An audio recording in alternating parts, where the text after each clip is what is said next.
আসসালামু আলাইকুম।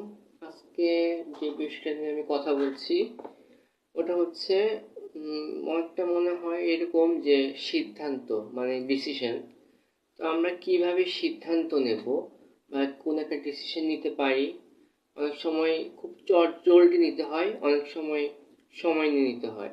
বাট একটা ডিসিশন বা সিদ্ধান্ত কিভাবে নিব আমরা, এবং ওই সময় কি কি করব না করব তা নিয়ে আমি চিন্তা ভাবনা করে কথাগুলো বলছি।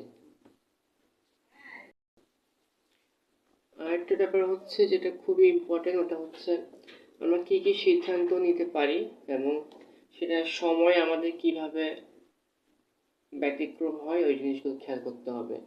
যেমন আমরা যে ইনডিসিশনে ভুগি, এটা কিন্তু অনেকটা 12 মাসেই থাকে, একটা রোগের মতো হয়ে যায়।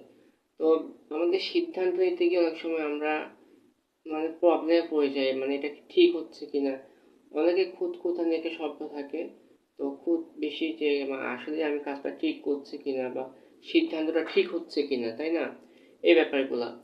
তো সিদ্ধান্ত নেওয়ার সময় কি কি আমরা করব না ওই বিষয়টা আমি আগে প্রথমে আলোচনা করছি। ব্যাপারটা হচ্ছে এরকম যে একসঙ্গে অনেকগুলো ব্যাপার নিয়ে আমরা ভাববো না কখনো। মানে যদি আমি একসঙ্গে যদি অনেকগুলো বিষয় নিয়ে চলে আসি, তাহলে ব্যাপারটা জগা খিচুড়ির মতো হয়ে যাবে। তো আমরা কি করব, কোনো ব্যাপারে সিদ্ধান্ত নেওয়া যাবে না যদি সবগুলো একসাথে তৈরি হয়ে যায়। তো আমরা চিন্তা করব স্টেপ বাই স্টেপ একটা সিদ্ধান্ত মানে ওইভাবে নেওয়ার জন্য। আরেকটা ব্যাপার হচ্ছে মন কখনো কোনো কারণে যদি ভারাক্রান্ত হয় বা মন খারাপ থাকে, তাহলে খুব টেনশনে থাকলে খুব গুরুত্বপূর্ণ ডিসিশন আমরা তখন না নিলে ভালো হয়। মানে খুব টেনশনে থাকা বা ডিপ্রেশনে থাকা ওই অবস্থার মধ্যে কোনো সিদ্ধান্তে না আসাই সবচেয়ে বেশি বেটার হয়, আমি যেটা মনে করি। এরপরে তখন অনেক সময় ভুল হয়ে যায়, এটাই ভয়টা বেশি কাজ করে। আরেকটা ব্যাপার হচ্ছে একতরফাভাবে কারো কথা না শোনাই বেটার। শুধু আমি একজনের উপর ডিপেন্ড করে তার কথা শুনে সিদ্ধান্ত নিচ্ছি, ওটা কিন্তু ঠিক হয় না অনেক সময়। আর এক পেশে যে দৃষ্টিভঙ্গি থাকে, ওটা থেকে আমাদের সিদ্ধান্তে পৌঁছানো যায় না। তো এই জিনিসটাও খেয়াল করতে হবে। আর আমরা কিভাবে সিদ্ধান্ত নেব, যেমন কে ঠিক বা কে ভুল, ওটা কি আমরা সাথে সাথে বুঝতে পারি না। যেমন তার উপর নির্ভর করে কোনো সিদ্ধান্ত নেওয়া ঠিকও না। এবং আমার যেটা আমি নিজে নির্ভর করছি যে আমার মতামতটা হচ্ছে সেই পরিস্থিতিতে কোনটা সঠিক এবং কোনটা ব্যাঠিক, সেটা তার উপর ডিপেন্ড করছে। কিসের উপর ডিপেন্ড করছে, কে ঠিক বা কে ভুল তার উপর, তাই না? এই জিনিসটা খেয়াল রাখতে হবে।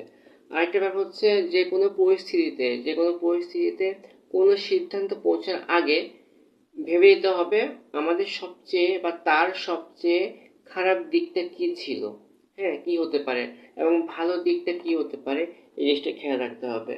এবং খারাপটা ঘটলেও যদি সেটা মেনে নিতে পারা যায়, মনের জোর আমার থাকে, তাহলে আমি অবশ্যই বুঝবো, আমি সিদ্ধান্ত নিতে পারি। এক জিনিসটা একটু আরেকটু খেয়াল করেন, মানে আমার মনের জোর, আমি মনে করছি যে এটা আমার জন্য ঠিক হচ্ছে, এবং আমি কারো কথা না শুনেই নিজে ডিসিশনটা নিচ্ছি। হতে পারে এটা খারাপ বা ভালো, বাট আমি মনের জোর আছে, আমি সিদ্ধান্ত নিচ্ছি। তো যদি সেটা না হয় তাহলে কিন্তু কখনোই মানে ওই পথে না বাড়ানোই বেটার। যদি মনে হয় যে তুমি একা সিদ্ধান্ত নিতে পারছো না বা তোমার এই ব্যাপারে একটু দুর্বলতা আছে। আরেকটা হচ্ছে ব্যাপারটা হচ্ছে এই যে দোলাচলে থাকি, আমরা সিদ্ধান্তহীনতা থাকি, এটা সারাদিন পাই ভেবে আমরা দেখি যে কিছু একটা সিদ্ধান্ত নিতে পারছি না, ঠিক করতে পারছি না। এবং স্বাভাবিকভাবেই তখন কি করা উচিত, আমরা কি করব, ওই জিনিসটা খেয়াল রাখতে হবে। মনে রাখতে হবে, এটা শেষ কথা আমি বলে দিচ্ছি, মনে রাখতে হবে কোনো পরিস্থিতিতেই পারফেক্ট নয়, তাই যে সিদ্ধান্ত নিব বা দিব তা নিয়ে যেন অনুশোচনা না করতে হয়। হ্যাঁ, ওই জিনিসটা খেয়াল রাখতে হবে।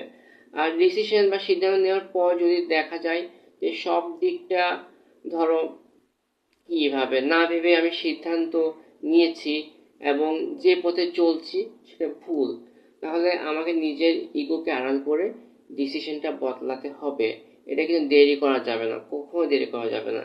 এবং কথাটা হচ্ছে এরকম, আমি যা ডিসিশন বা সিদ্ধান্ত নিচ্ছি ওটা ডিপেন্ড করছে আমার পাস্ট তো চলে গেছে, আমার প্রেজেন্ট এবং ফিউচারের উপর ডিপেন্ড করছে।